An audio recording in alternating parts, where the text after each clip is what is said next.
Hala! Yay! Okay, nakaapat na alimangong huli si Julian. At tignan naman natin kung ilan ang nahuli ni Ruru. Ate Roro, sa'yo naman itong bibilahin natin, ha? Okay. Isa. Dalawa. Tatlo. Apat. 5, 6, 7. 6. Puro patay naman yata yung sa'yo eh. 7. 8. Hoy, kuya, wag sa akin. Siyam.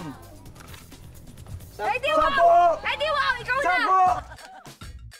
At ang panalo sa challenge natin ng paghuli ng alimango, palakpakan natin si Ruru. Ganyan naman kayo palagi. May parusa na kayo palagi sa akin. 4 versus 10. Paano ba yan, Julie? Naku, natalo ka na ni Ruru sa paghuli ng alimango. And Crazy Mix, ano bang parusang ibibigay natin kay Julie? Dahil natalo sa challenge na to ay si Julie, As usual. bibigyan natin siya ng isang workout activity. At ang parusang malupit, papatakboy natin siya sa fish pond ng 2 ulit. Seryoso ba to? Oo, Julie. Serious sila rito sa day off. Tayo lang ang comedy. Kaya kaya mo yan, girl. Go! Hindi kasi talaga ako masyadong tumatakbo. So, I do cardio. Pero, like yung sa bahay lang, yung rope lang. Okay, Julie, handa ka na ba sa parusa mo? Oo. Ikaw, wala Kakayanin yan. ka bang iaalok na tulong?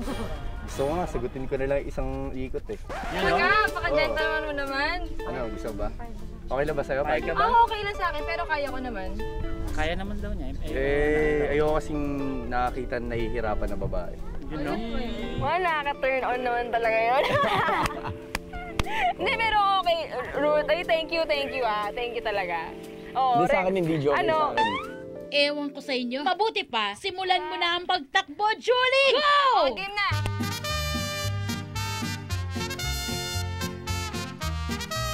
Sobrang init. Na-absorb nung rubber yung heat. So, napapaso pati pa ako. Eh, syempre, ang layo-layo nun, di ba? Hindi ko alam kung gaano ko tagal itatagal yun. Go, Julie!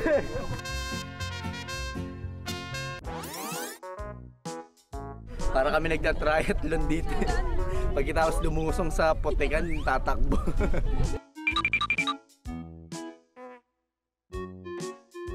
Yan na si Julie. Kaya pa!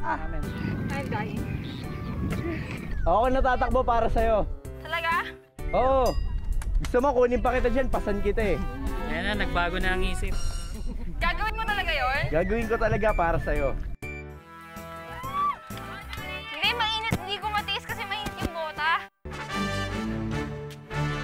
Nung ako na tumakbo,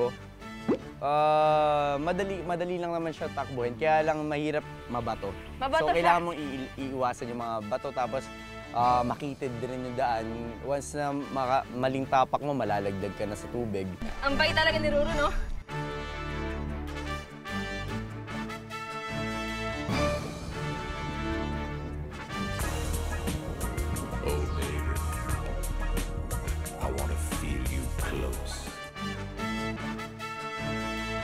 Mukhang pagod na pagod ka na, Julie, ha? Sige na nga, rest ka na muna dyan dahil kailangan ng energy pa more mamaya sa iba pang mga challenges ninyo. Bukod sa inaalagaan ni Rafi sa palaisdaan, meron din siyang 7 anak. Ang isa ay ipinagbubuntis pa ngayon ng kanyang asawa. Para masuportahan ang isang malaking pamilya, kailangang tutok si Rafi sa kanyang palaisdaan. Kasi 10% kami dito sa palaisdaan. Kapag talo ka sa harvest, wala kang kikitain, kundi asahan, kundi sweldo lang. At dahil na nga sa kabisihan niya sa trabaho at salat na kita, ni minsan ay hindi pa raw naipasyal ni Rafi ang kanyang pamilya. Pero Rafi, don't you worry and be happy. Dahil kami ang bahala sa day off ng iyong pamilya. Ara, ready na ba kayo, Team Rihanna? 1, 2, 3, go! From fun to pool, aba! Level up na talaga sila Rafi ngayon. Sakto sa napakainit na panahon ang naglalakihang pool dito sa Cool Waves Resort. Pasok din ang mga kulay na slides at artificial waves para todo enjoy ang 6 na chikating ni Kuya Rafi.